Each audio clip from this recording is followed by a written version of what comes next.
लगातार नशा खुलेआम बांटा जा रहा है। आज माएं सुरक्षित नहीं है, बच्चियां सुरक्षित नहीं है। भारतीय जनता पार्टी वो ममता बनर्जी के खिलाफ आवाज उठा रही थी, लेकिन उनके खुद के राज्य के अंदर महिलाओं की क्या स्थिति है वो अपनी गिरबान में झांक कर एक बार देखते भी नहीं है। उस सीबीआई की रिपोर्ट के बारे में ना ही तो मोदी जी का मुंह खुला है और ना ही भारतीय जनता पार्टी के किसी वेस्ट बंगाल के नेता का मुंह खुला है। देश की 50% आबादी आज जिस तरीके से हर पल अपराधों के साए में, मौत के साए में जी रही है, अगर कुलदीप सिंह सेंगर जैसा बलात्कारी, अगर ब्रिजभूषण शरण जैसा बलात्कारी भी अगर इनमें उनको नजर आता है कि हमारे लिए ये वोट बैंक है, जेल से भी बाहर निकाल देंगे और जेल से बाहर ही नहीं उनका मालाओं से स्वागत किया जाएगा, उनकी आरती उतारी जाएगी, लड्डू बांटे जाएंगे। इतने बड़ी संख्या में ड्रग्स पकड़े जा रहे हैं। ये ड्रग्स के कारोबारी कौन है? ये ड्रग्स का धंधा करने वाले कौन है? इनको पकड़ने के लिए सरकार के पास समय नहीं है, इनको पकड़ने के लिए सरकार के पास पुलिस नहीं है। लेकिन जो नौजवान अन्याय के खिलाफ आंदोलन करना चाहते हैं, उनके पास सरकार कह रही है कि आपको परमिशन नहीं मिलेगी, परमिशन नहीं मिलेगी, आप जंतर मंतर पे आंदोलन नहीं कर सकते। ये किस मांग के लिए आंदोलन कर रहे हैं? आज इस तरीके से आप सोचिए सरकार का रवैया है, इसके खिलाफ भी हम लोग यहाँ पर आए। पूरे देश भर के अंदर लगातार नशा खुलेआम बांटा जा रहा है। गली बस्तियों में, मोहल्लों में, स्कूलों में, कॉलेजों में युवाओं को एडिक्ट बनाया जा रहा है और ऊपर से ये मोबाइलों के अंदर किस तरीके से हिंसक फिल्में और किस तरीके से अश्लील फिल्में परोसी जा रही हैं। इन घटनाओं का असली कारण है, लेकिन ये लोग इस पे नहीं जाएंगे, ये लोग इसकी वजह को नहीं पकड़ेंगे। ये तमाशा करने वाले लोग हैं साथियों। इसलिए दीदी यहाँ पर कह रही थी कि आप सोचिए, एक बच्ची जब घर से निकलती है तो माँ की जो नजर होती है घड़ी की सुई पर होती है, कितने बजे तक घर आएगी कि नहीं आएगी। यही स्थिति आज देश भर के अंदर बनी है। आज माएं सुरक्षित नहीं है, बच्चियां सुरक्षित नहीं है और देश के अंदर हम देख रहे हैं किस तरीके से ये लोग ढोंग बनाने फिर रहे हैं। तो साथियों, ये तमाम जो पार्टियां हैं असल कारण पे जाना नहीं चाहती, इसलिए हम चाहते हैं कि जो इन सारी घटनाओं के जो असल कारण है सरकार उन पर रोक लगाए, उनको बैन करे, तभी ये घटनाएं रुक सकती है। दूसरा, जो कलकत्ता के अंदर जो इस तरीके से आंदोलन चल रहा है, उस कलकत्ता के आंदोलन को अभी तक न्याय मिल जाना चाहिए था, लेकिन साथियों नहीं मिल रहा है, क्योंकि इनके भी लोग तो मिले हुए हैं यहाँ पर। आज पूरे देश में इन्होंने रैलियां निकाली, आज कहाँ है भाजपा के लोग? आज कहाँ है वो लोग जो सड़कों पर चिल्लाते फिर रहे थे? आज नहीं दिखेंगे साथियों ये लोग, क्योंकि ये नौटंकी करना जानते हैं। इसलिए साथियों, हम यहाँ पर स्पष्ट रूप से मांग करने आए हैं कि कलकत्ता के अंदर जो आर्टिकल मेडिकल कॉलेज के अंदर घटना हुई है, उसमें सख्त से सख्त उन पे सजा होना चाहिए। जिस भी राज्य में बलात्कार की घटना होती है, महिलाओं के ऊपर, बच्चियों के ऊपर, वो राज्य सरकार उन बलात्कारियों को, उन अपराधियों के संरक्षण में खड़ी हो जाती है। चाहे वो कुलदीप सिंह सेंगर का केस हो, चाहे वो ब्रिजभूषण शरण का केस हो, चाहे वो आसिफा का केस हो, चाहे वो गुजरात के अंदर बिल्किस बानो के साथ हुआ सामूहिक बलात्कार की घटना हो। हम सभी ने देखा कि जो राज्य सरकारें हैं वो इन अपराधियों के समर्थन में होती है और तमाम कोशिशें करती हैं उनको बचाने की, चाहे पूरा का पूरा देश उसके खिलाफ हो।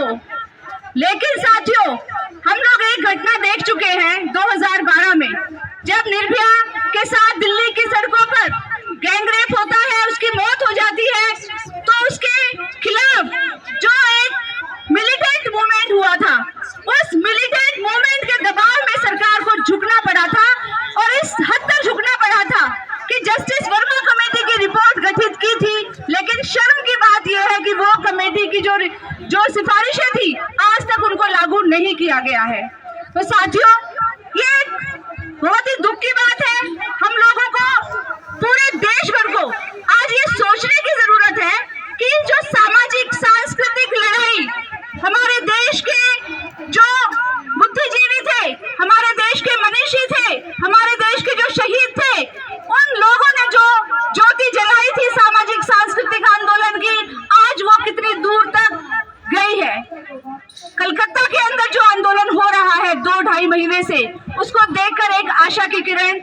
लगी है कि इतना एक जरूरी आंदोलन को पहचान कर कलकत्ता के छात्र, नौजवान, महिलाएं सड़कों पर उतर रहे हैं और आज उन्हीं की सॉलिडारिटी के लिए हम दिल्ली की सड़कों पर उतरे हैं। तो साथियों, ये जो तमाम सरकारों का रवैया अभी तक हम देख रहे थे, इस घटना में भी वेस्ट बंगाल की ममता सरकार के खिलाफ भारतीय जनता पार्टी की जो सरकार है, भारतीय जनता पार्टी, वो ममता बनर्जी के खिलाफ आवाज उठा रही थी। लेकिन उनके खुद के राज्य के अंदर महिलाओं की क्या स्थिति है, वो अपनी गिरेबान में झांक कर एक बार देखते भी नहीं है। ये तो दुख की बात है ही, लेकिन साथियों, इस घटना ने एक और रोंगटे खड़े कर देने वाले सच को उजागर किया है। वो रोंगटे खड़े कर देने वाला सच ये है कि एक तरफ जहां अभी तक हम देख रहे थे, भारतीय जनता पार्टी विरोध कर रही थी कि ममता बनर्जी दिल्ली, कलकत्ता की सड़कों पर आंदोलन कर रही है, जस्टिस की डिमांड कर रही है, तो भाई एक मुख्यमंत्री किसके खिलाफ आंदोलन कर रहा है?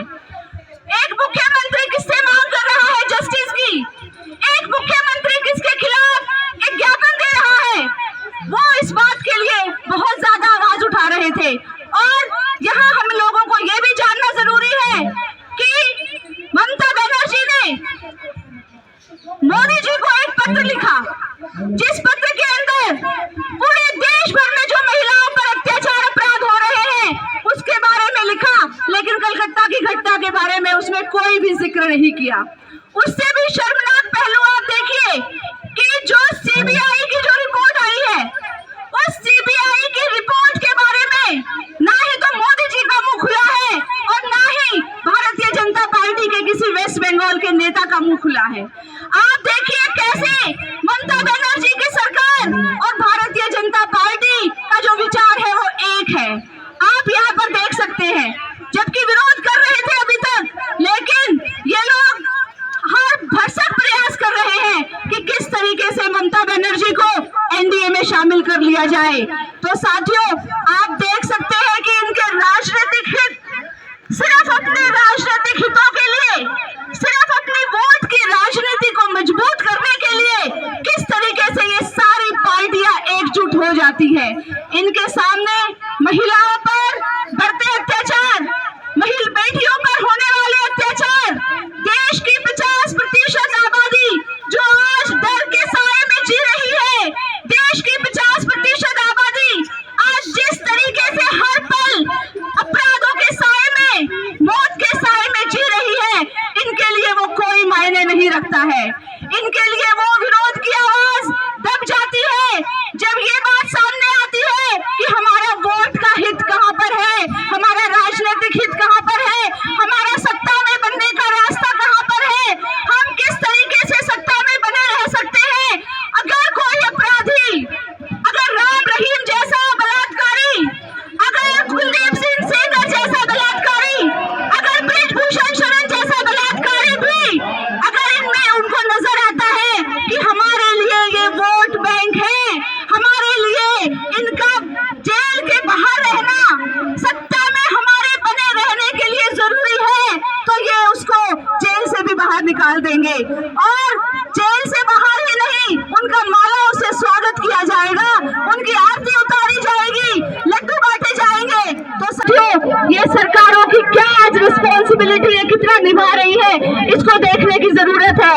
आज सीबीआई ने जो रिपोर्ट, जो पाक्षिक रिपोर्ट, अपना एक रिपोर्ट जो पेश की है, वो वही रिपोर्ट है जिसका आज तक पूरा देश खंडन करता आया है, जिसका खुद भारतीय जनता पार्टी उसका खंडन कर रही थी कि एक डॉक्टर की हत्या, और वो भी इतने निर्मम तरीके से, बलात्कार के बाद उसकी हत्या कर दी जाती है, ये एक व्यक्ति का काम नहीं हो सकता। लेकिन उन सारे सबूतों को मिटाकर जो मेडिकल कॉलेज का जो प्रिंसिपल था और जो तमाम अपराधी थे, और इससे भी शर्मनाक बात कि मेडिकल कॉलेज और अस्पताल जैसी जगह पर एक बहुत बड़ा रैकेट चलता है, मानव तस्करी का रैकेट चलता है, अलग अलग तरीके के वहाँ रैकेट चलते हैं। किस तरीके से उन तमाम दोषियों को बचाया जा रहा है। कैसे करके उन तमाम दोषियों के खिलाफ जो सबूत थे उन सबको मिटा दिया गया और सीबीआई ने ये रिपोर्ट पेश की। साथियों, ये जो रिपोर्ट है सीबीआई की, ये जनता का मूड जांचने का एक शीशा है। सीबीआई केंद्र सरकार और तृणमूल सरकार, ममता बनर्जी की सरकार, ये देखना चाहते हैं कि वेस्ट बंगाल में इसका क्या असर होता है। ये देखना चाहते हैं कि पूरे देश भर में महिलाओं पर बढ़ते अपराधों के खिलाफ जो लोग आंदोलन कर रहे हैं उनके ऊपर इसका क्या असर होता है। तो साथियों, अगर आज हम चुप रहते हैं, अगर आखिरकार की घटना के खिलाफ जो आंदोलन चल रहा है, जिसके अंदर हमारे संगठन AIDSO, AIDYO, AIMSS और हमारा मेडिकल सर्विस सेंटर जो एक निर्णायक भूमिका, एक नेतृत्वकारी भूमिका निभा रहा था, आज पूरे देश भर में जिन्होंने इस आंदोलन को चलाया है, आज हम सबकी परीक्षा है। आज सीबीआई के सामने अगर ये आंदोलन कमजोर पड़ता है तो साथियों, हम ममता को कभी न्याय नहीं दिला पाएंगे। हम उस डॉक्टर बहन को न्याय नहीं दिला पाएंगे, क्योंकि सरकारें की अदला-बदली तो होती रहेगी, लेकिन जब तक जनता का आंदोलन मजबूत नहीं होगा, जब तक छात्र, नौजवान, महिलाएं संगठित होकर, एकजुट होकर एक मिलिटेंट आंदोलन खड़ा नहीं करेंगे, तब तक सीबीआई की फाइनल रिपोर्ट भी यही होगी। इसीलिए इस आंदोलन को, जो आज हमने दिल्ली की सड़कों पर ये एक आंदोलन शुरू किया है, मैं आप सबसे ये गुजारिश करती हूँ कि इस आंदोलन को यहाँ, ये कार्यक्रम यहाँ खत्म होगा, लेकिन ये आंदोलन खत्म नहीं होगा।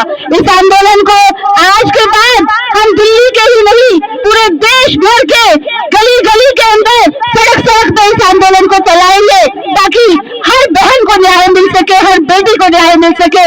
और आज इतने कम नोटिस पर जो हरियाणा से, मध्य प्रदेश से, वेस्ट बंगाल से जो साथी यहाँ पर आए हैं, मैं तहे दिल से उन सबका धन्यवाद करती हूँ कि आप जैसे युवा असल में उस देश की जरूरत है जो देश सांस्कृतिक और नैतिक पतन का शिकार जिसको बनाया जा रहा है इन सरकारों के द्वारा।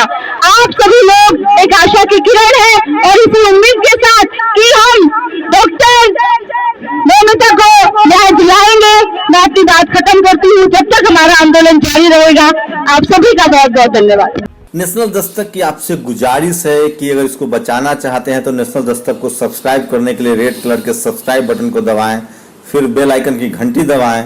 नेशनल दस्तक को बचाने के लिए बहुत जरूरी है कि हर खबर को शेयर करें, लाइक करें, कमेंट जरूर करें।